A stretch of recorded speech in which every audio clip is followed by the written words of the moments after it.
Assalamualaikum warahmatullahi wabarakatuh. Bertemu kembali dengan saya, Faranina Yulian, dalam mata kuliah Microteaching. Pada pertemuan kedua ini, kita akan membahas tentang pengembangan rencana pelaksanaan pembelajaran atau disingkat RPP. Landasan daripada RPP berdasarkan Peraturan Pemerintah Nomor 19 Tahun 2005 Pasal 20, perencanaan proses pembelajaran meliputi silabus dan rencana pelaksanaan pembelajaran yang memuat sekurang-kurangnya tujuan pembelajaran, materi pembelajaran, metode pengajaran, sumber belajar, dan penilaian hasil belajar. Pengertian dari RPP. Rencana pelaksanaan pembelajaran atau kita singkat RPP adalah rencana yang menggambarkan prosedur dan pengorganisasian pembelajaran untuk mencapai suatu kompetensi dasar yang ditetapkan dalam standar isi dan dijabarkan dalam silabus. Lingkup rencana pembelajaran paling luas mencakup satu kompetensi dasar yang terdiri atas satu indikator atau beberapa indikator untuk satu kali pertemuan atau lebih. Alur RPP dari standar kompetensi dan kompetensi dasar berdasarkan silabus. Kemudian dari silabus tersebut dikembangkan menjadi RPP. Komponen RPP yang minimal ada adalah tujuan pembelajaran, materi ajar, metode pembelajaran, sumber belajar, penilaian hasil belajar.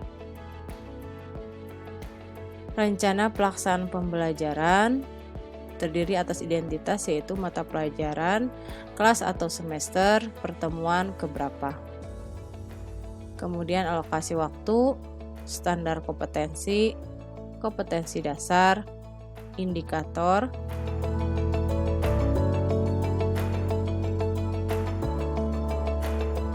tujuan pembelajaran, kemudian materi ajar, ketiganya metode pembelajaran, yang keempat adalah langkah-langkah pembelajaran yang terdiri atas kegiatan awal, kegiatan inti, dan kegiatan akhir. Kemudian yang kelima adalah alat atau bahan atau sumber belajar. Keempat adalah penilaian. Dengan poin-poinnya di sini tujuan 5, materi ajar 10, kemudian langkah pembelajaran 10, materi ajar dan metode 10 ya. Kemudian alat atau sumber belajar 5, penilaian 10. Langkah-langkah menyusun RPP. Yang pertama adalah mengisi kolom identitas, kedua menentukan alokasi waktu yang dibutuhkan untuk pertemuan yang telah ditetapkan, tiga menentukan SK, KD, dan indikator yang akan digunakan yang terdapat pada silabus yang telah disusun. Keempat, merumuskan tujuan pembelajaran berdasarkan SK, KD, dan indikator yang telah ditentukan. Kelima, mengidentifikasi materi ajar berdasarkan materi pokok atau pembelajaran yang terdapat dalam silabus. Materi ajar merupakan uraian dari materi pokok atau pembelajaran. Keenam, menentukan metode pembelajaran yang akan digunakan. Ketujuh, merumuskan langkah-langkah pembelajaran yang terdiri dari kegiatan awal, inti, dan akhir. Dan kedelapan adalah menentukan alat atau bahan atau sumber belajar yang digunakan. 9. Menyusun kriteria penilaian, lembar pengamatan, contoh soal dan teknik penskoran, dan lain-lain. Nah, ini adalah lembar penyekoran RPP. Skornya 40. Nah, ada petunjuknya. Di sini berilah skor pada butir-butir perencanaan pembelajaran dengan cara melingkari angka pada kolom skor 1, 2, 3, 4, 5 sesuai dengan kriteria sebagai berikut. 1 sangat tidak baik, 2 tidak baik, 3 kurang baik, 4 baik, 5 sangat baik. Nah, aspek yang dinilainya di sini adalah apakah RPP Anda kejelasan perumusan tujuan pembelajaran atau tidak menimbulkan penafsiran ganda dan mengandung perilaku hasil belajar dalam RPP Anda. Kemudian Pemilihan materi ajar. Apakah sesuai dengan tujuan dan karakteristik peserta didik? Ketiga adalah pengorganisasian materi ajar, di mana keruntutan sistematika materi dan kesesuaian dengan alokasi waktu. Keempat, pemilihan sumber atau media pembelajaran. Apakah sesuai dengan tujuan, materi, dan karakteristik peserta didik. Kemudian kejelasan skenario pembelajaran. Langkah-langkah kegiatan pembelajarannya dari awal, inti, dan penutup. Keenam, kerincian skenario pembelajaran. Setiap langkah tercermin strategi atau metode dan alokasi waktu pada setiap tahap. Yang ketujuhnya, kesesuaian teknik dengan tujuan pembelajaran. 8, kelengkapan instrumen. Apakah di instrumen tersebut ada soal, kunci, dan pedoman keskoran? Nah, itu tadi ya. Jadi ini adalah aspek yang akan dinilai pada pembuatan RPP Anda. Selanjutnya, lembar penilaian praktik mengajar. Yang pertama adalah pra pembelajaran, skornya 20. Yang pertama, memeriksa kesiapan siswa. Apakah nanti dalam proses belajar mengajar itu Anda memeriksa kesiapan siswa? Nah, di sini kesiapan siswa antara lain mencakup kehadiran, kerapian, ketertiban, perlengkapan pembelajaran, kesiapan belajar, kemudian melakukan kegiatan apersepsi. Dan di sini kegiatan apersepsinya dalam rangka memotivasi siswa, antara lain mengaitkan materi pembelajaran sekarang dengan pengalaman siswa atau pembelajaran sebelumnya, termasuk kemampuan prasyarat. Mengajukan pertanyaan menantang, menyampaikan manfaat materi pembelajaran, mendemonstrasikan sesuatu yang terkait dengan materi pembelajaran. Kemudian kegiatan inti pembelajaran dengan skor 80, penguasaan materi pembelajaran. Menunjukkan penguasaan terhadap materi pembelajaran. Nah, dapat dilihat dari tingkat kebenaran dan keakuratan substansi atau materi isi pembelajaran yang dibahas. Kemudian mengaitkan materi dengan pengetahuan lain yang relevan.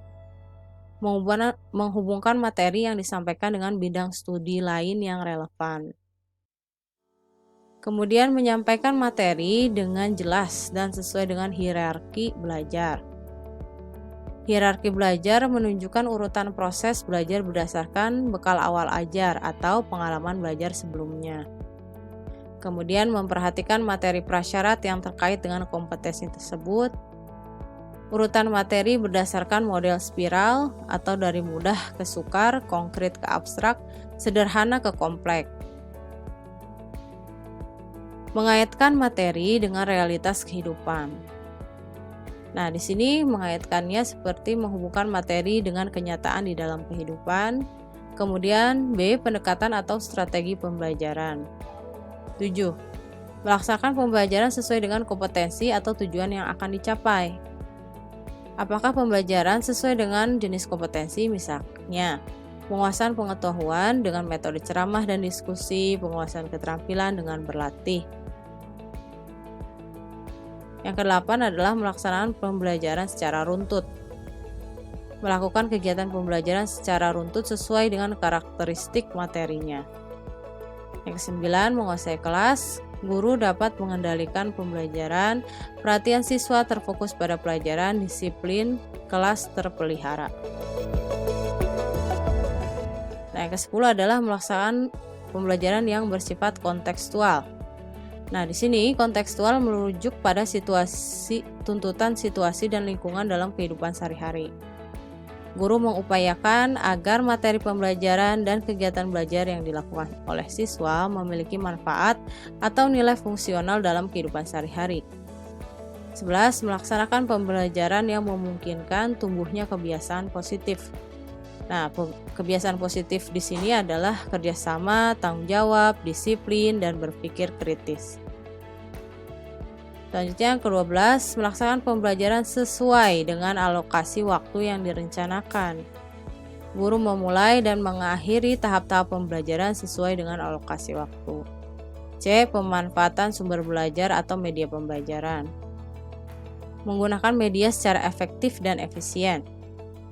terampil memanfaatkan lingkungan dan sumber belajar lainnya secara efektif dan efisien, termasuk terampil mengoperasikan alat atau media yang digunakan. Menghasilkan pesan yang menarik. Media yang digunakan berhasil memusatkan perhatian siswa sehingga pesan dapat ditangkap dengan jelas. Melibatkan siswa dalam pemanfaatan media. Siswa dilibatkan dalam kegiatan pembuatan dan atau pemanfaatan sumber belajar atau media pembelajaran, termasuk sumber belajar yang tersedia di perpustakaan.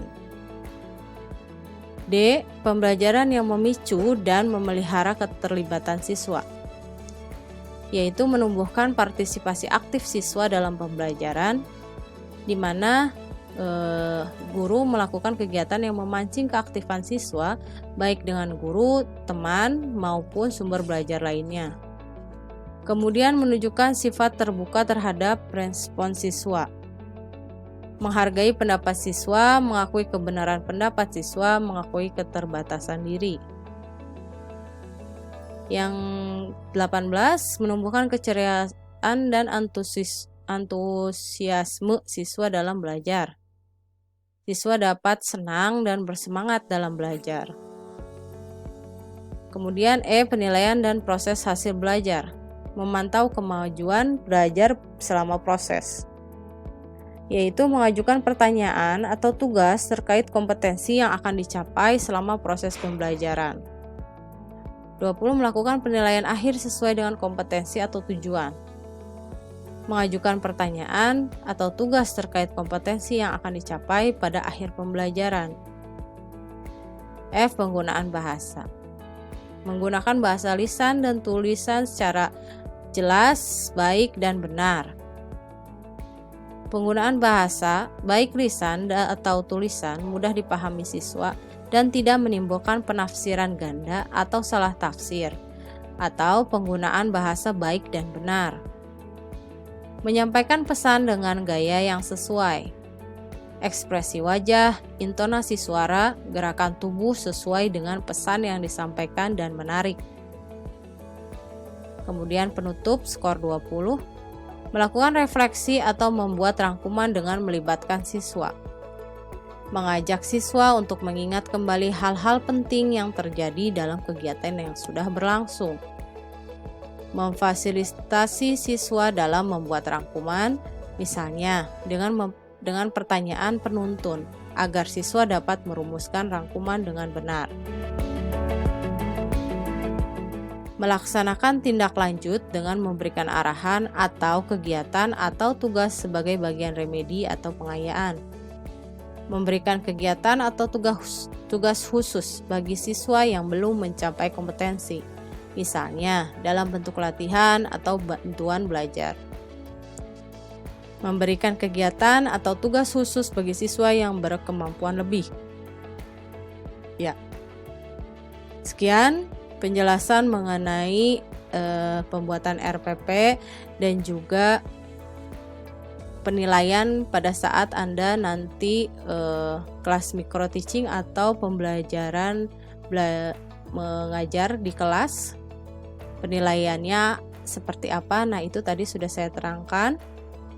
Apabila ada pertanyaan bisa ditanyakan di WhatsApp group ataupun pada e-learning. Terima kasih atas perhatiannya. Mohon maaf atas segala kekurangan. Wassalamualaikum warahmatullahi wabarakatuh.